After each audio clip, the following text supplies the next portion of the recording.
¿Qué tal? Buenos días. Gracias a todos por acompañarnos en este acto de presentación del Premio Casa América en el día de hoy.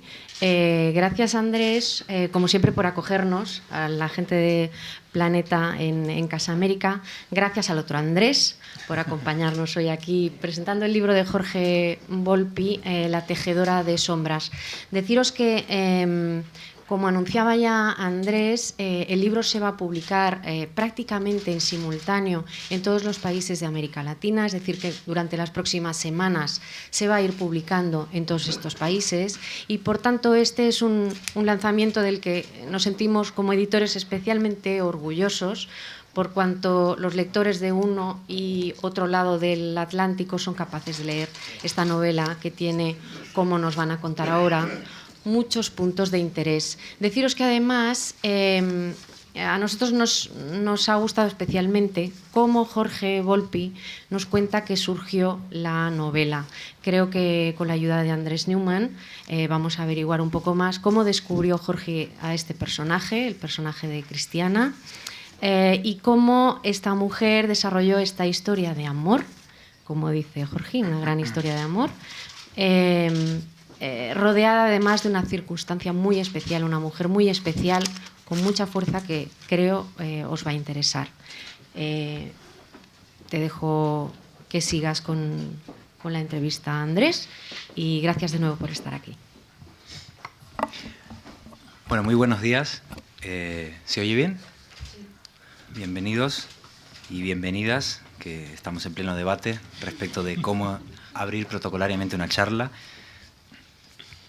Diría muchas cosas respecto de mi alegría de estar aquí con Jorge, pero sería mentira, no. Lo que ocurre es que no hay tiempo para protocolos de esa clase, así que solo diré que cuando se junta una persona a la que aprecias con un escritor al que admiras, vale la pena hacer un acto público. Voy a meterme de cabeza en el libro para daros un muy somero panorama de con qué os vais a encontrar en esta espléndida novela, y luego le haré unas cuantas preguntas a Jorge que él naturalmente nos responderá.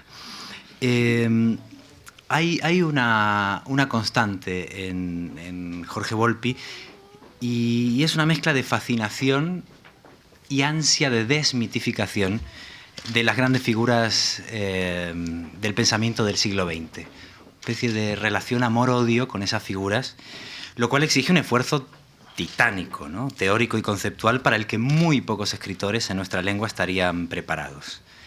En ese sentido, creo que esta es una novela que tiene algo de suma Volpi en formato comprimido. Es una especie de Volpi.zip, porque el lector habitual de Volpi irá detectando como zonas, regiones, modalidades de sus distintos libros. Eso, lo normal es que hubiese desembocado en un tocho, en un libro de extensión, y sin embargo lo asombroso es que ha desembocado en una de las novelas más breves de Jorge, ¿no? Lo cual nos deja perplejos y admirados. En cuanto a esta fascinación por los personajes del siglo XX, está claro que tiene algo esta novela, bueno, o a mí me lo parece, de depuración de aquella otra titulada El fin de la locura. Pero también tiene momentos poéticos, como Oscuro bosque oscuro. Ya iré hablando de esto. Hay una evolución, creo, reciente en el tono de Jorge, y es una derivación más lírica, que tocó, yo creo, que un techo brillante en ese libro que acabo de mencionar, Oscuro bosque oscuro, y que es aquí muy palpable desde la primera página.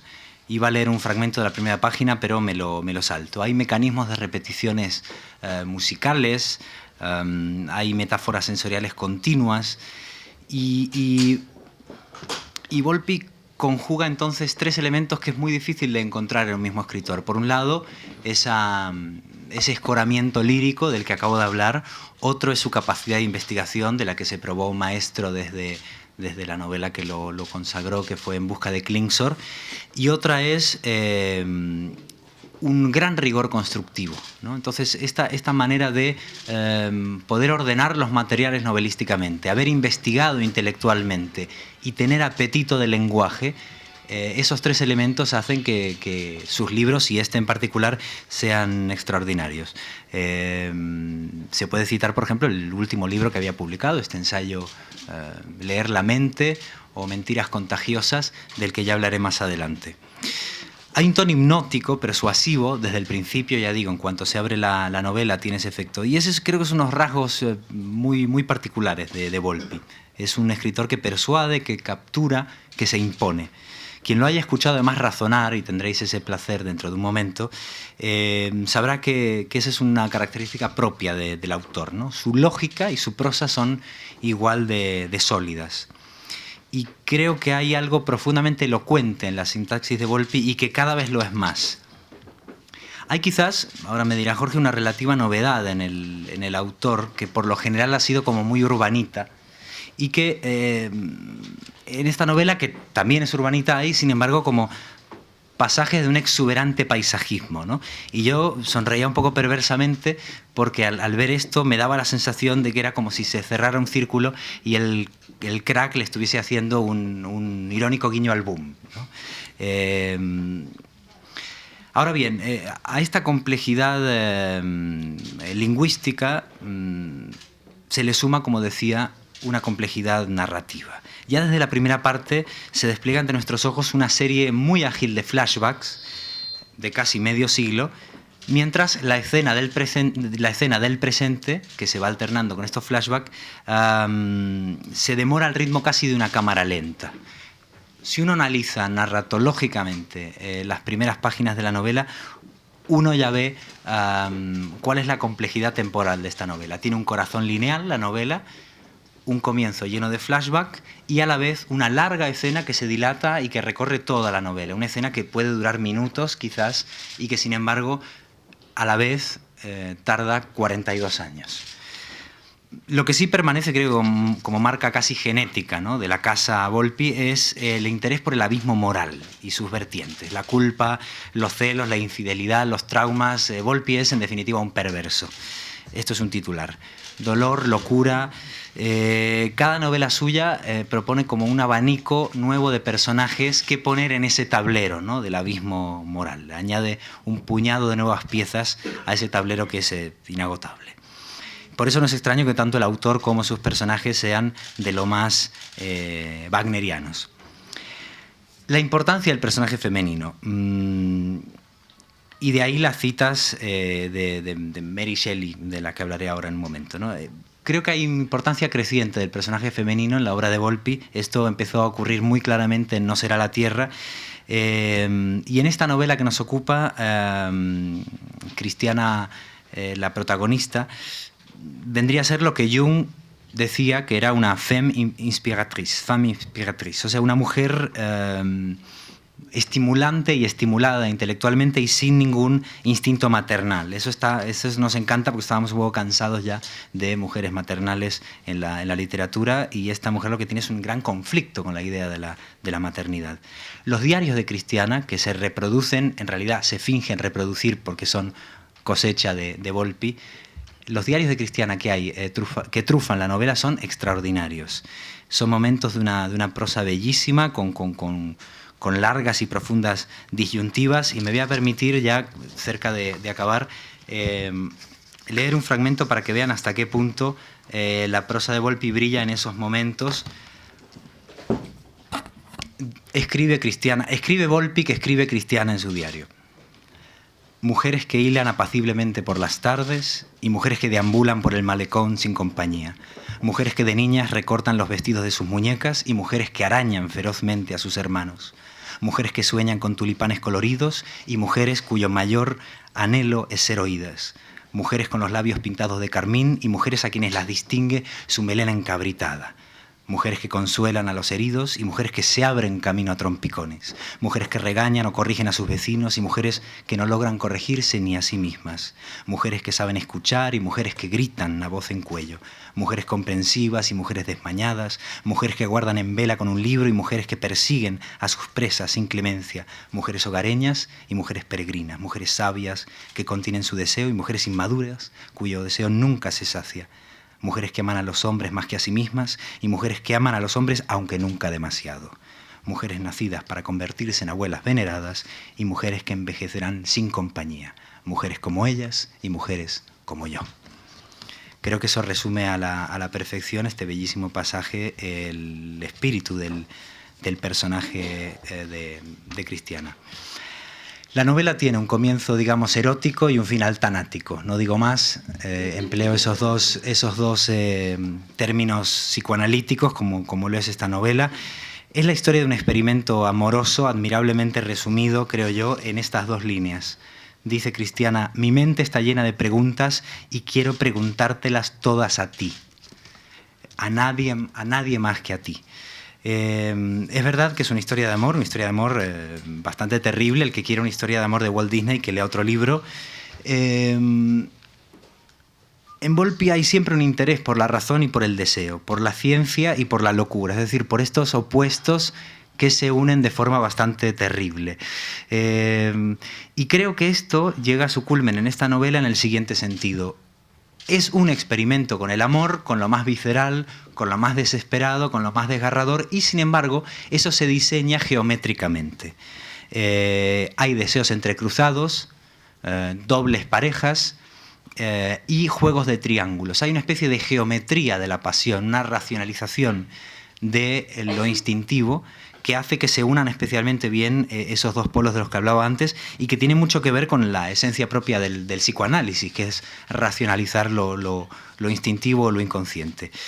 Ya para finalizar, pues decir que entonces sí, el psicoanálisis es una de las fuentes principales narrativas también de este libro. Las sesiones con Jung son un momento divertidísimo y ligeramente guasón, creo, de la novela, y creo que un lector argentino se reirá el doble con esos pasajes del tipo de: Jung dice que yo deseo, ¿será que Jung me desea a mí? Hay una especie como de psicoanálisis sobre la marcha de los deseos de Jung que más o menos misóginamente está como tratando de decirle a Cristiana quién es y qué siente, y Cristiana empieza a psicoanalizar a Jung sobre la marcha. Eso creo que está especialmente logrado. Los diálogos y los análisis psicoanalíticos funcionan con una precisión extraordinaria. Y el método de percepción temática del que Jorge nos hablará en este mismo momento es descrito y expuesto, y esto me ha interesado mucho, como un sistema narrativo, o sea, como un sofisticado taller literario. Yo creo que aquí tanto Jung como Prop se unen mediante la idea del arquetipo narrativo. Cada uno tiene su propia historia, pero el diseño de esas historias tiene unas constantes, ¿no? Y así creo que Volpi logra llevar a la práctica eso que tan admirablemente ha formulado en sus ensayos. Y es lo siguiente: toda abstracción termina necesitando un relato. Toda investigación intelectual queda absorbida por esa fuerza primitiva e incansable llamada literatura, y que es tan amplia como ese mar en el que termina la novela. Bueno, y ahora unas cuantas preguntas para el señor Volpi. Uno era respecto de los trabajos con los cuadernos de Cristiana. Sé que ha investigado en los archivos, en los documentos, y me interesaría que nos contase de qué forma literaturiza la intimidad de Cristiana. Otro es esta especie de fascinación patológica por los grandes pensadores del siglo XX. Siempre se habla de la trilogía del siglo XX de Volpi. Ya hay que ir cambiando las biografías del autor, porque ya hay una tetralogía, ¿no? Este es el cuarto libro que ahonda en ese proyecto. Me gustaría saber cuál es la postura personal del autor ante el psicoanálisis, sin entrar en detalles escabrosos. Y también que nos contara un poco, porque creo que Volpi es uno de los más preparados para hacer eso de nuestra literatura, el modo en que el ensayo y las investigaciones estimulan la ficción y viceversa, ¿no? Y este libro creo que es un nuevo capítulo de esa historia entrecruzada entre el ensayo y la narrativa, y me gustaría que nos contase, Jorge, las diferencias y los puntos en común en la escritura de esta novela con respecto a las anteriores. Bueno, nada más y muchas gracias.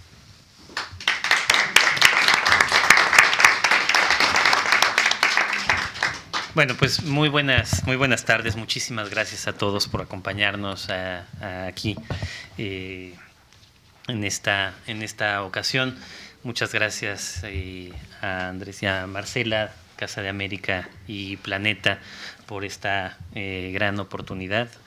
Y desde luego muchísimas gracias, Andrés, por hacer el viaje desde Granada para platicar aquí un poco tus impresiones de lector.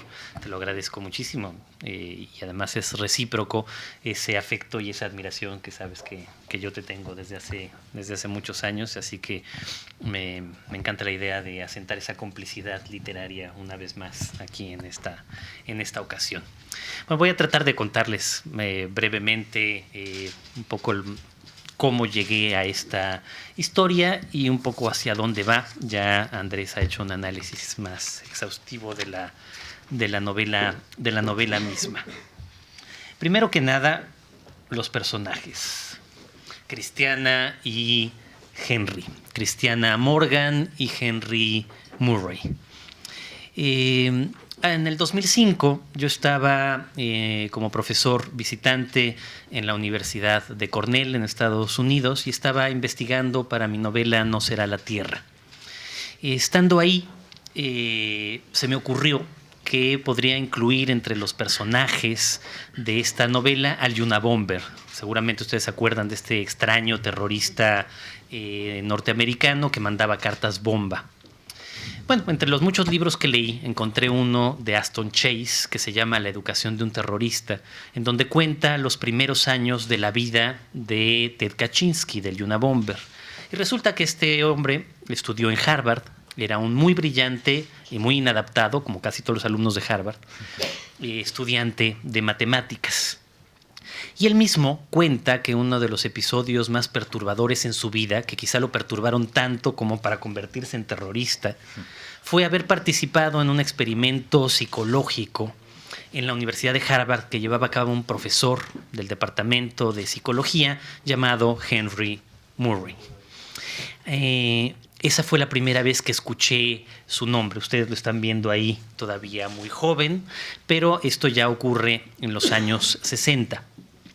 Murray, entre muchas otras cosas, era el gran fundador de la clínica psicológica de Harvard y hacía experimentos con sus estudiantes para la CIA, para tratar de ver cómo podía romper, por ejemplo, las resistencias de los espías soviéticos. Y esto es lo que hizo con Ted Kaczynski.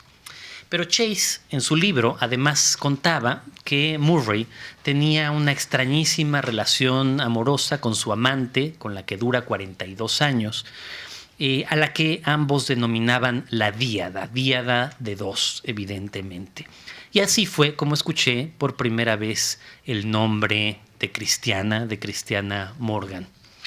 Y aunque a la larga el Unabomber desapareció de mi novela y nunca más volví a escuchar de él, la historia de la díada y de Christiana y de Henry, o de Wonna y Mansell, que eran los nombres que ellos se daban en este experimento amoroso y vital, terminó por seguir dándome vueltas en la cabeza durante mucho tiempo. En el 2005 lo oí por primera vez, luego en el 2006-2007 pude conseguir algunos de los pocos libros que hay en torno a estos dos personajes, entre ellos una única biografía que hay sobre cada uno, bastante partidistas las dos, es decir, el biógrafo de Henry es muy pro Henry y la biógrafa de Christiana es muy pro Christiana. Y me pareció tan fascinante que terminé por solicitar entonces ser investigador visitante en la Universidad de Harvard, y a lo largo de un año estuve yendo recurrentemente a Harvard para poder investigar sobre esta historia. Aquí aparecen otros dos de los protagonistas de esta historia. Henry y Christiana, cuando se conocen por primera vez en 1925 durante una función de ópera en el viejo Metropolitan, están ambos casados. Henry con una rica heredera de Boston, Josephine Rantoul, que se ve ahí en la imagen, y en el otro lado tenemos una fotografía del día del compromiso de Christiana con su esposo William. Esta historia entonces termino por seguirla hasta Harvard. Ahí ven un paisaje nevado de Harvard que se veía desde mi habitación de hotel y algunos de los cuadernos de Christiana. Cuando Christiana muere, todos sus papeles se los deja a Henry. Y cuando Henry muere, siendo profesor jubilado de la Universidad de Harvard, lega todos sus papeles a la propia universidad. Y estos son algunos de las cajas que se encuentran ahí y que fui desentrañando poco a poco a lo largo de varios meses de investigación. En ellas fui encontrando fotografías, diarios, recortes, todos los manuscritos de Henry y todos los manuscritos de Christiana y, desde luego, lo cual va a ser muy importante también, el cuaderno de visiones de la propia Christiana. Ahí hay algunos fragmentos de los cuadernos, una imagen de Christiana joven, de las que no aparecen, por cierto, en el libro, pero que se encuentran aquí o en la página web. Y aquí nos encontramos a otros personajes centrales de este libro, a Carl Gustav Jung y a quien fue su amante durante mucho tiempo, Toni Wolff. Bueno, Christiana y Henry se encuentran, estando casados, en la ópera, como les decía anteriormente, y se hacen muy amigas las parejas. Aunque en realidad la fascinación que existe solo es entre Henry y Christiana.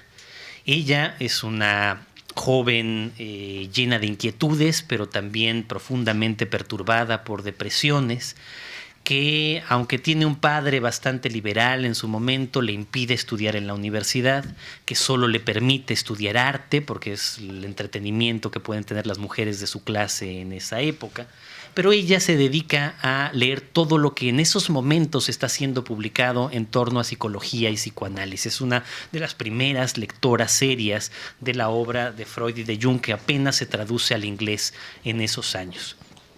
Y esta pasión, sobre todo por Jung, por las teorías psicoanalíticas de Jung, las comparte rápidamente con Henry, que acaba de terminar a su vez de estudiar para ser médico en Harvard. La fascinación es tal que las dos parejas se convencen de ir a estudiar el doctorado en Cambridge, en Inglaterra, y de aprovechar esa estancia en Inglaterra para visitar a Jung en Zúrich, donde él tiene su consultorio y donde da constantemente seminarios públicos. En efecto, el primero en ir a Zúrich es Henry. Llega con Jung y se encuentra con que Jung tiene una relación amorosa bastante extraña y que divide su tiempo de manera bastante peculiar. Él está casado con su esposa de toda la vida, Emma, y después de haber tenido una aventura que sale muy mal con una de sus primeras pacientes, con Sabina Spielrein, como ustedes lo vieron también en la película de Cronenberg, que termina fatal y que provoca un poco también la ruptura con Freud. Luego, otra paciente y alumna termina así por convertirse en su amante estable y Jung convence a Emma de que lo acepte y en realidad entonces vive Jung en Zúrich en una especie de triángulo con Emma y con Toni, alternándose día con día. Cuando llega Henry, un norteamericano de ese momento, pues queda estupefacto y al mismo tiempo fascinado con la posibilidad. Y le pregunta a Jung qué hacer con Christiana. Jung le responde que Christiana, por lo que le cuenta, seguramente es una mujer inspiradora que va a ayudarlo en la vida a ser un gran hombre y a ser un creador, y que eso le aconseja prácticamente pues que siga su ejemplo y que también se incorporen a una relación, en este caso no triangular, sino cuadrangular, siguiendo esta distinta lógica geométrica a la que Andrés hacía referencia anteriormente. Aquí están algunas de las casas, la casa y el estudio que tenían Jung en Suiza. Un poco más adelante, Christiana va a ser también paciente de Jung y va a pasar cerca de 3 meses como paciente de Jung en Zúrich. En este caso, Jung va a quedar también fascinado con esta mujer. Primero, porque es artista, porque es muy inteligente, muy bella y muy curiosa. Y también porque tiene una mente, digamos, muy fresca y muy lábil para un tipo de experiencias que Jung hasta entonces solo ha practicado con éxito consigo mismo. El proceso de tener estados de trance y de tener visiones. Entonces, en este caso, lo que termina pasando es que así como Jung, después de su ruptura con Freud, tiene visiones y siente que le hablan fuerzas ocultas, siempre muy interesado en este misticismo. Con Cristiana empieza a practicar lo mismo y Cristiana muy pronto empieza también a tener estas visiones.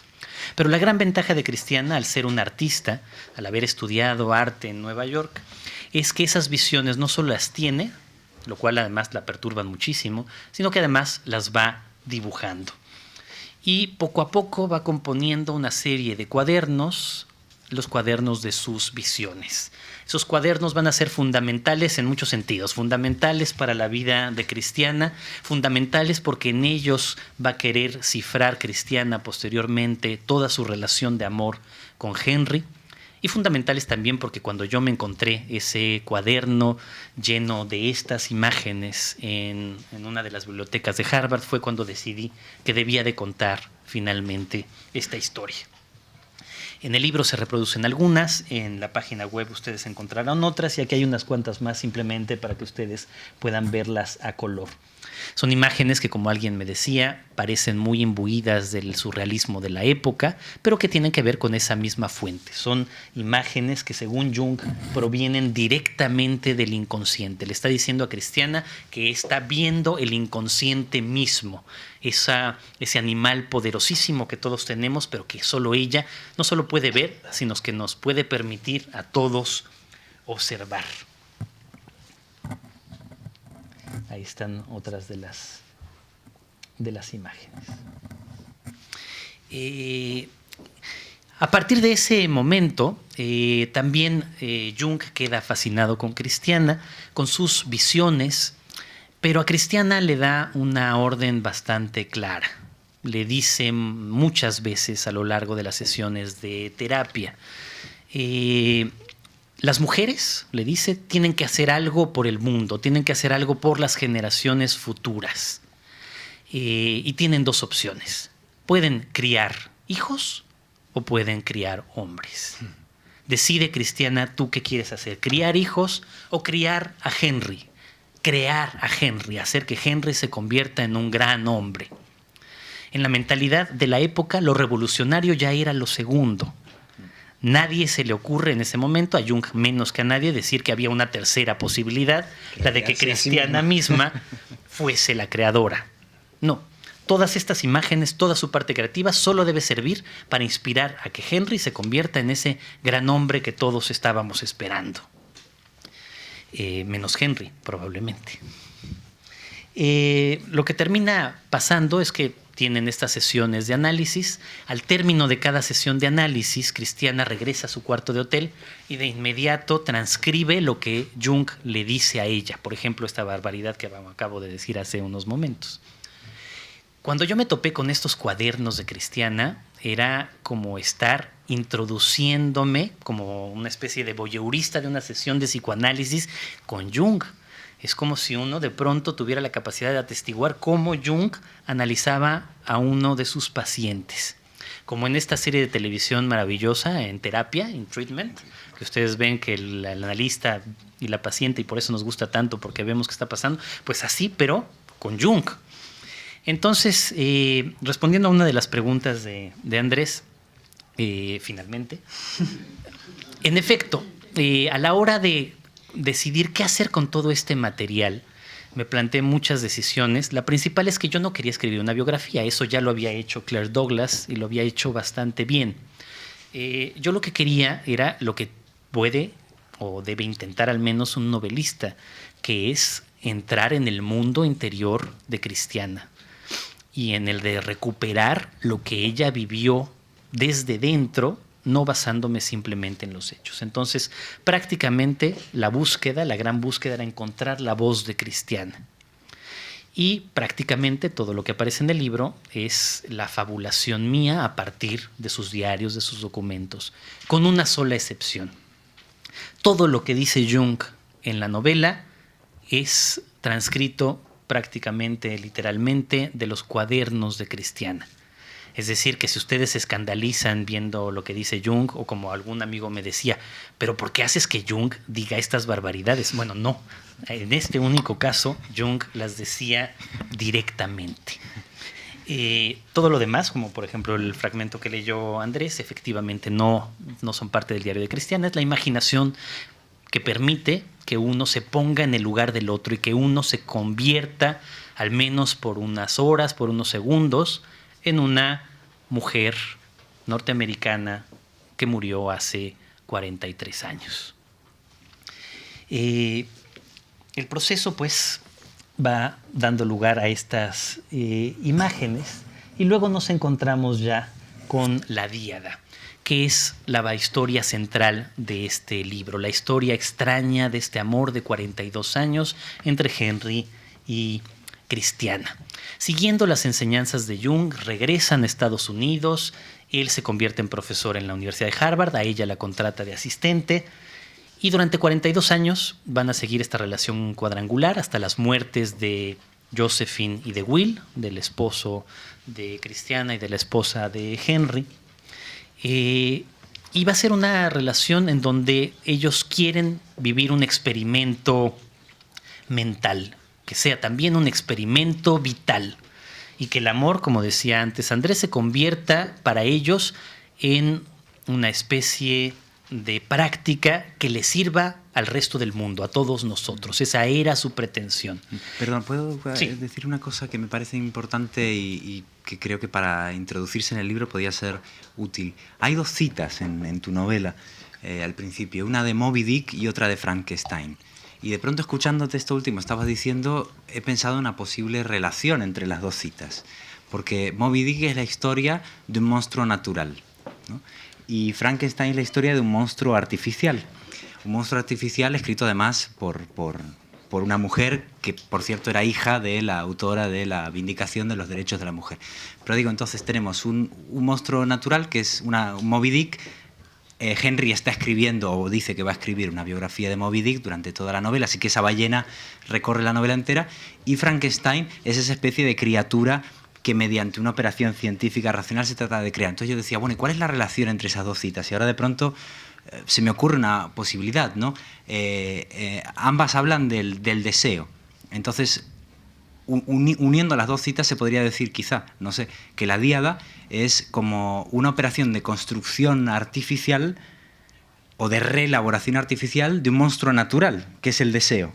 Intentar como hacer un Frankenstein con esa ballena incontrolable que es el deseo. No sé si puede ir por ahí. Sí, yo creo que un poco Cristiana sobre todo, pero junto con Henry, deciden crear esta especie de criatura o de monstruo que es su amor de estos 42 años.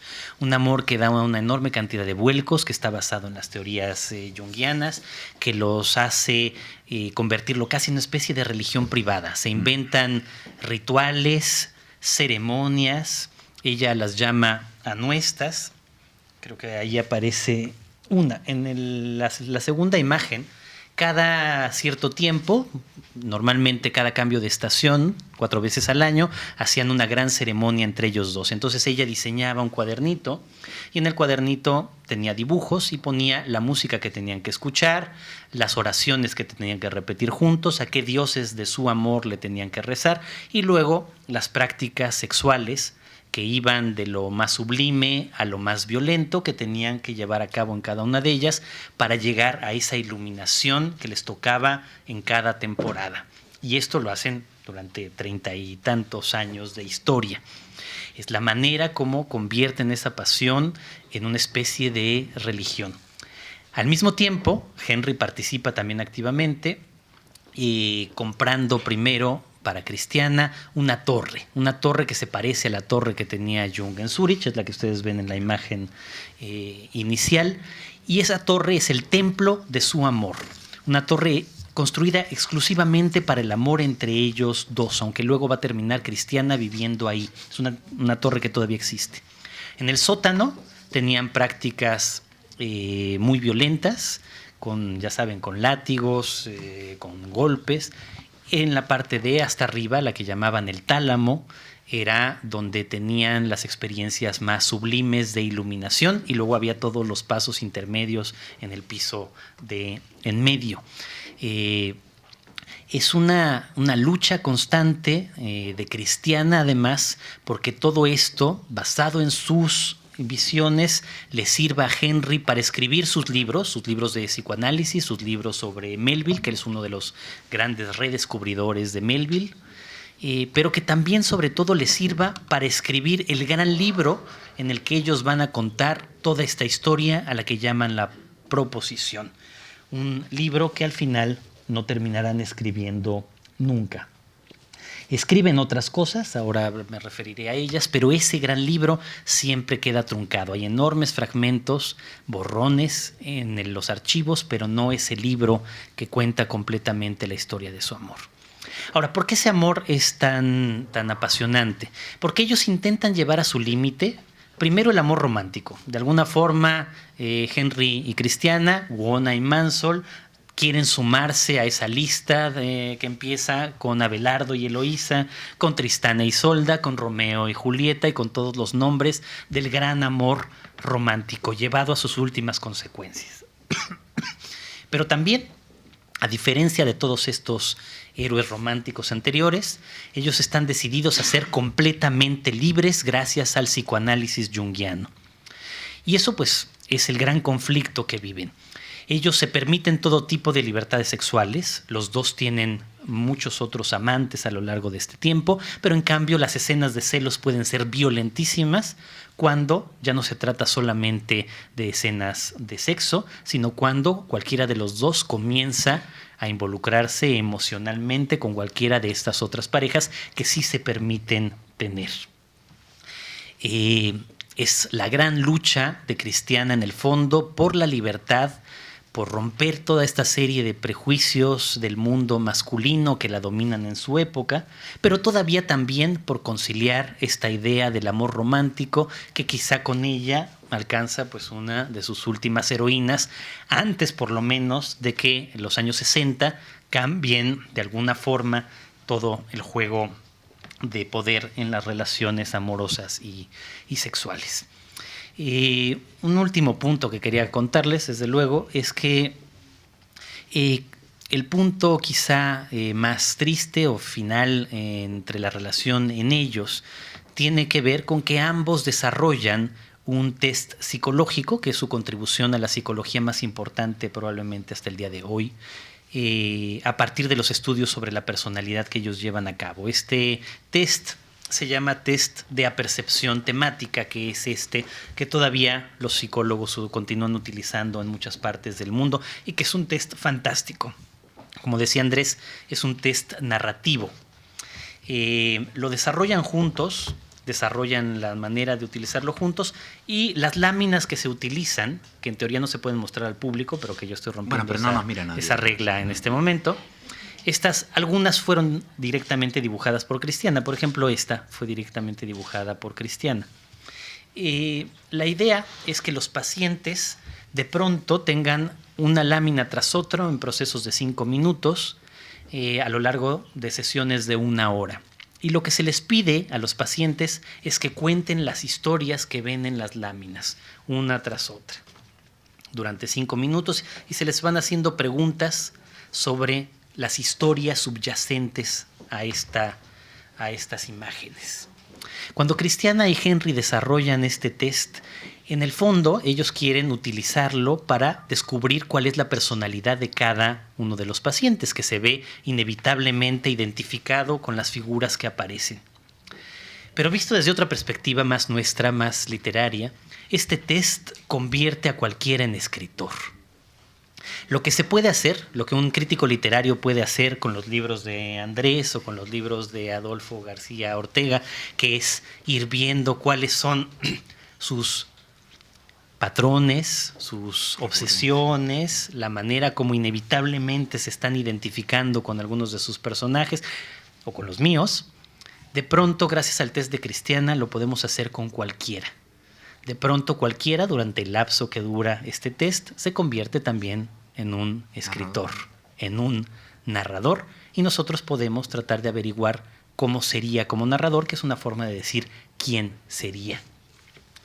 Bueno, Cristiana y Henry desarrollan este test, se publica, tiene mucho éxito, pero desde la segunda edición el nombre de Cristiana desaparece por completo del test. La primera edición decía Cristiana Morgan y Henry Murray de la Clínica Psicoanalítica de Harvard.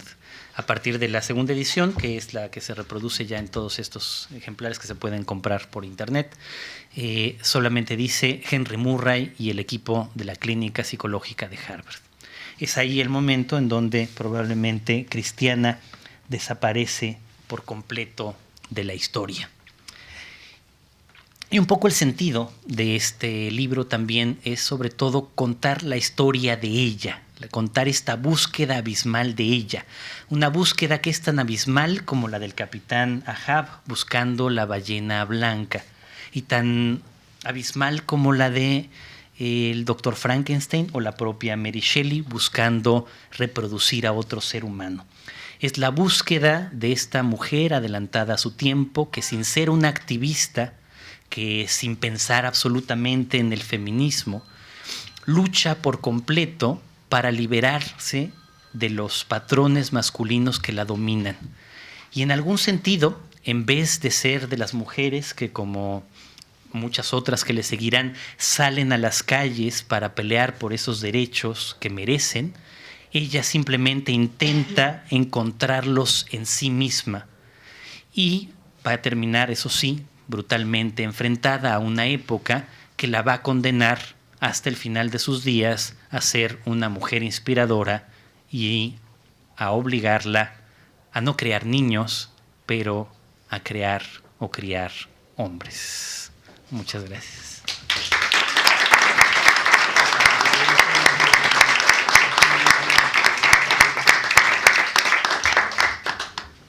Y pues, por supuesto, ahora si tienen preguntas, pues encantado.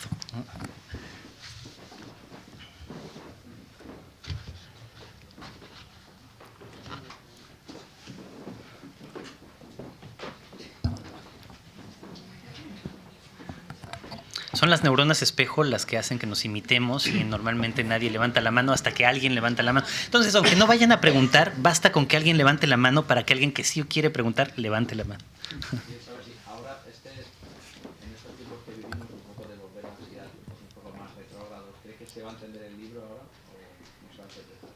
¿Cómo? Perdón, es que no alcanzo a escuchar. Sí, decía que ahora en este tiempo que vivimos un poco de vuelta atrás, en lo más retrógrado en algunas cosas, ¿cómo cree que se va a entender el libro? ¿Se va a comprender bien? Pues sí, yo creo que en todas las épocas que tienden al conservadurismo, como la que vivimos, terminan pues quizá por ser más evidente las contradicciones propias de la sociedad, como las que le tocó vivir en su momento a Cristiana.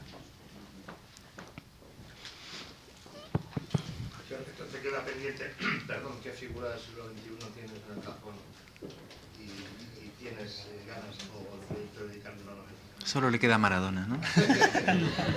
Y Andrés Neumann. No, todavía no sé. No sé qué proyecto tendré inmediatamente, pero creo que no será una novela donde toque una figura, sino más bien un sistema completo, que es el que nos tiene en donde estamos ahora.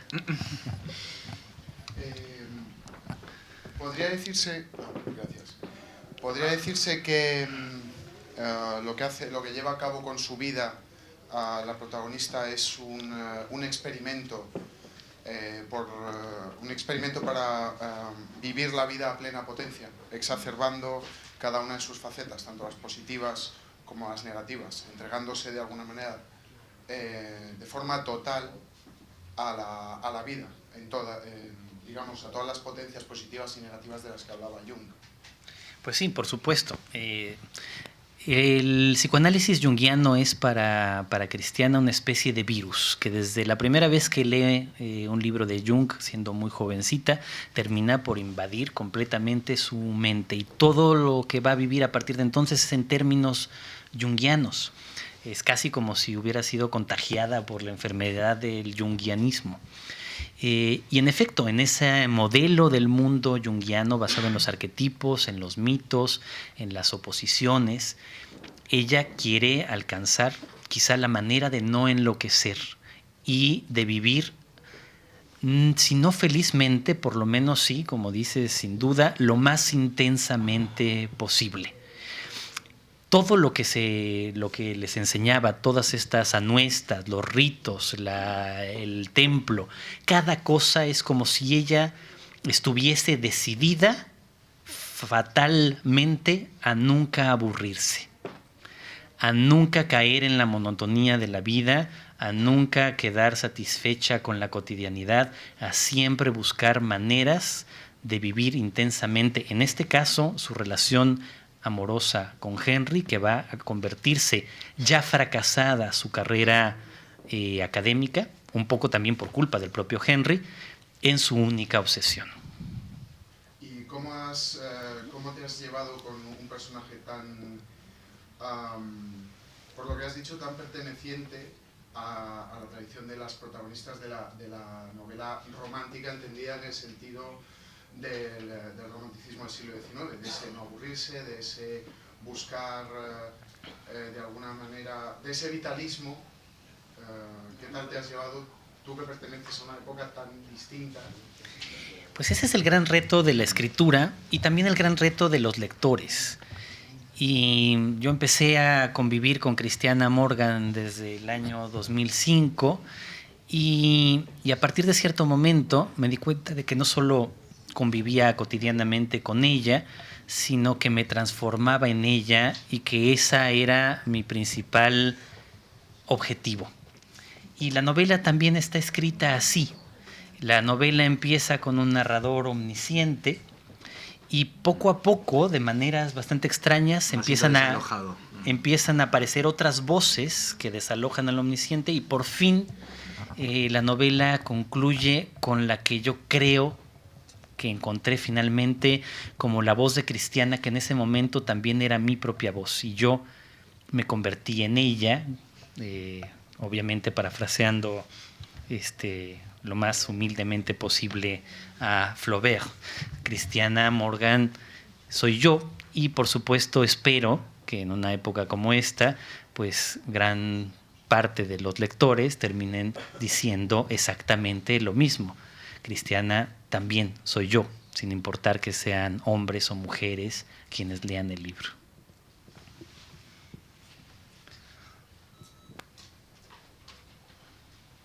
¿Alguna duda con alguna cosa? Hay una curiosidad al leer la novela y son las dos parejas de ellos, la mujer y el marido. Tú no hablas mucho de ellos, pero imagino que has investigado mucho de ellos, claro. Sí. ¿Por qué aguantan esa situación? ¿Cómo la vivían? Bueno, esta es una historia, como todas las historias extremas, es una historia en donde todos sufren. Bueno, todos menos Henry, tal vez, que tenía una capacidad de sufrimiento menor, pero todos los demás sufren. El marido de Christiana, Will, sufre horriblemente esta historia y muere muy joven, y podemos tal vez deducir que parte de la muerte tiene que ver con su propia depresión posterior a participar en la Primera Guerra Mundial, pero también a esta historia de amor entre su amigo y su esposa. Josephine, en cambio, pertenece a la típica mujer de aristócrata de la época que de alguna forma estaba intrínsecamente preparada o que había sido moldeada para resistir las infidelidades de su marido. Entonces son situaciones distintas. Otro que sufre enormemente es el hijo de Christiana, que termina siendo para ella también un gran desconocido, porque ella sí opta por no criar niños. Va a tratar de criar a Murray, que es un niño bastante rebelde hasta el último de sus días y no consigue educarlo como ella quisiera. Pero su propio hijo también sufre. Ahora, ¿por qué lo aceptan? De hecho, en una de las escenas de la novela, que yo me imagino que debe haber sido así, es Henry el que plantea en una cena entre los cuatro la situación. Y abiertamente a los cuatro les dice: yo creo que Christiana y yo tenemos esto en común y espero que todos estemos de acuerdo, ¿no? Y Josephine se enoja, pero acaba por aceptarlo, como lo aceptaba también Emma, la esposa de Jung, en esta lógica. Will y Joe nunca tuvieron... No, nunca tuvieron las nada. perspectivas No. Porque esto hubiera estado bien, ¿no? Justicia poética. Y en cambio, Will, Cristiana todo el tiempo se la pasa diciendo, pero es que tú tienes que aceptarlo. Si tú no me dices que está bien, yo no puedo embarcarme en esto. Por favor, dime que esto está bien. Y él le dice, no, haz lo que tú quieras. Yo te quiero a ti y yo voy a seguir contigo, pero no me pidas que además yo te diga que está bien. Simplemente hazlo. Pero a la larga, digamos, para los personajes secundarios y para los protagonistas, este experimento vital llevado a su extremo, tratar de conciliar esta libertad absoluta con el amor absoluto, va a ser muy doloroso. Sí, yo quería preguntarte, después de tantos años teniendo a Cristiana en tu vida, si es un personaje para ti importante en tu carrera literaria, si te has conseguido ya despedir o despegar más bien de él. Y luego, por otro lado, yéndome a México y a un tema que está muy candente ahora, el tema de Florence Cassé, quería preguntarte por las declaraciones que hizo ayer Carlos Fuentes sobre si crees si estás de acuerdo con él en el sentido de que si la deben de poner en libertad o no. Y te lo pregunto por el hecho de que tú has trabajado como diplomático representando a México. Bueno, a ver, bueno, no sé por dónde empezar. Bueno, no leí las declaraciones de Carlos Fuentes, entonces no me atrevo a hablar sobre ellas, pero sí me referiré al final al caso. La primera pregunta, ¿cuál era? La de si te has conseguido despegar de... Bueno, otra de las cosas que yo decía en mi libro anterior era, en Leer la mente, es que uno convive con la gente, sobre todo interiormente en el cerebro, con las personas reales y con las personas de ficción. Y a veces las de ficción incluso son más reales que las que nos parecen reales. Cristiana para mí, por supuesto, es mucho más real que mi tía y que mis primas y que muchas personas que conozco. Es parte de mi propio universo mental. No lo publiquéis que actual. vais a provocar un problema familiar. Es difícil desprenderse de los personajes. Y bueno, va a ser mucho más difícil gracias a Planeta y a Casa de América, porque ahora, más o menos durante los próximos 6 meses, no voy a dejar de hablar un solo día de ella. Entonces es algo que ya roza con la obsesión más malsana. Uno escribe un libro y antes uno pensaba que ahí terminaba. No, ahora seguiré hablando de Cristiana y viendo las fotos de Cristiana y convirtiéndome en Cristiana durante una buena etapa más. En segundo lugar, sobre la declaración sobre Florence Cassé, creo que es desde hace mucho a todas luces evidente que el montaje que llevó a cabo la policía en el momento de la detención de Cassé terminó por arruinar completamente ese proceso. Yo no sé si ella es inocente o culpable. Incluso podría sospechar, basándome en algunas cosas, que pudiera ser culpable. Pero el proceso está tan viciado de origen que creo que en cualquier otro sistema Florence Cassé estaría libre desde hace mucho tiempo. Y creo que evidentemente eso sería lo natural, dada la perversión misma de todo el proceso judicial, como lo apunta la sentencia, el proyecto de sentencia del ministro Saldívar.